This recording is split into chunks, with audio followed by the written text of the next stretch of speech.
Hey guys, welcome back to Main Street Living. Now, Danielle, Cheryl, you already know my bah humbug spirit, but there are certain things that can trigger our minds into holiday mode. I'm talking decorations that need to go up, holiday music on the radio, or even the sound of that Salvation Army bell, right? Oh, yes. And to talk about some programs available to the community, we are happy to have Captain Jeff Williams of the Salvation Army in Chandler, Arizona, joining us today. Welcome to Main Street Living. Thank you. So, we all know the Salvation Army as the bell ringers around the holidays, but people might not know much about the Salvation Army Emergency Disaster Services, or EDS for short.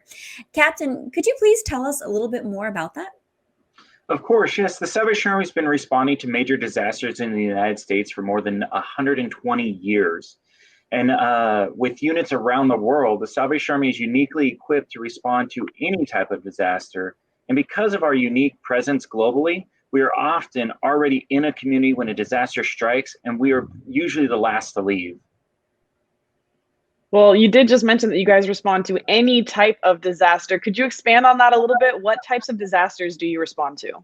Yeah, I mean, we respond to any type of disaster: hurricanes, tornadoes, wildfires, floods, earthquakes. We've even responded to volcanic eruptions.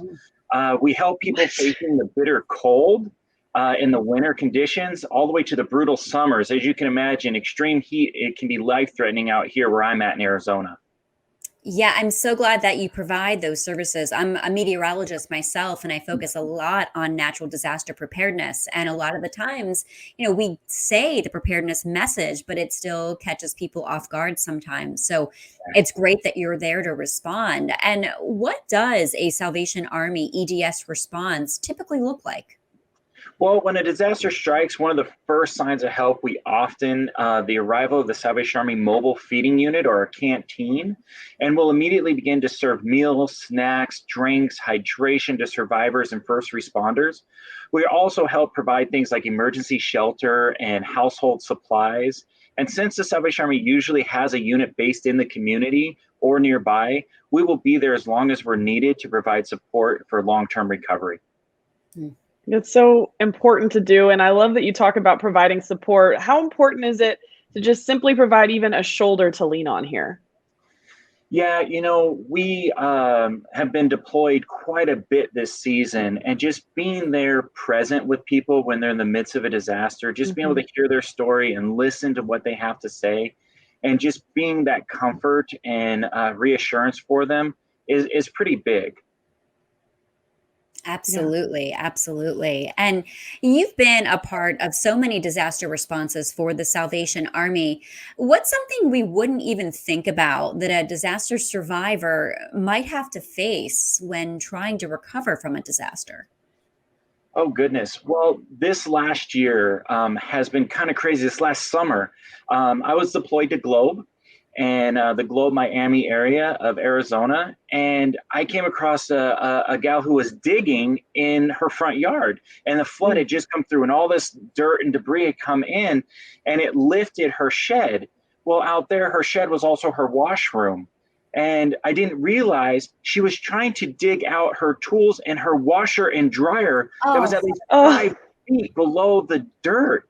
And so for like a couple days, I'm out there digging, trying to help her find the tools and the supplies and the things that were in that shed so that we could lift the shed to move it out of the way. And that's honestly was a first for me. But yeah, just being there and being present, and you never know what you're going to run into. And the unique thing about the Salvation Army is that we're fluid. And so we're just trying to meet the need where it is. And at that moment, it was literally digging and looking for this person's belongings. Wow. That's so amazing. And you guys have to be prepared for just about anything, as you just pointed out there. So how can viewers find more about you guys and donate to the Salvation Army Emergency Disaster Services? Absolutely. You can visit disaster.usa, disaster.salvationarmyusa.org. And we encourage monetary donations because it allows us to purchase the exact thing that somebody needs in that moment.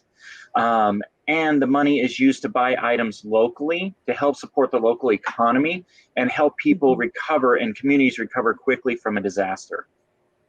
Oh, that's so Absolutely. And important. Yeah. some people never understand how important it is to prepare for a disaster until they or someone they love goes through it. And all of a sudden, you've got a whole new look on it. So, thank you so, so much for everything you do with the Salvation Army and the Emergency Disaster Services. We really appreciate it. Thank you. Gosh, Cheryl, it's like what you talk about all the time on Prepare with Share. It's just like you're trying to prepare for disasters, but you don't know what exactly is going to happen. So it's so important to be able to just give these monetary donations so that they can give people exactly what they need, just like you said. Exactly, because sometimes if people donate too much stuff, there's nobody there to go through the stuff and distribute it, and it just piles and piles and piles. So just make sure you always know what you're doing. Once again, there's that website on the bottom of your screen. Yes. And I want to keep this theme going of giving back and helping people out. So coming up next, we're going to show you how you can give back this holiday season.